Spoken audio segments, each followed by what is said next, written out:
நான் ஓப்பனாவே டிக்ளேர் பண்ணிட்டேன், வில்லிவாக்கம் தொகுதியில் ஆதவ அர்ஜுனா 5000 ரூபாய் காசு கொடுக்கவே மாட்டேன். இன்னைக்கு சொல்றேன், 2 நாள் தான் இருக்கு எலெக்ஷனுக்கு. எல்லாம் அதிமுக காரன் ஒவ்வொரு இடத்துலயும் வந்து பதுக்கி வச்சிட்டு இருக்கான். திமுக காரன் ஒவ்வொரு இடத்துலயும் ஆல்ரெடி பதுக்கி வச்சு முடிச்சுட்டான். இப்ப என்ன செய்ய போறான்?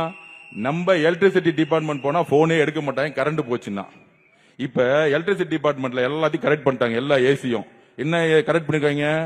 22ஆம் தேதி நைட்டு 10 மணி கரண்ட் ஆஃப் பண்ணிடுமா, எல்லாத்துக்கும் அதுக்கு காசு கொடுத்துட்டாங்க. கரண்ட் ஆஃப் பண்றதுக்கு சொன்ன மாதிரியே வில்லிவாக்கம் பகுதி பகுதி கிளை கிளையா லைட் ஆஃப் ஆகும். ஏன்னா யாராச்சும் போன்ல வீடியோ எடுத்துட கூடாதுல. திருட்டு பசங்க நைட்டோட நைட்டா வருவாங்க பாருங்க.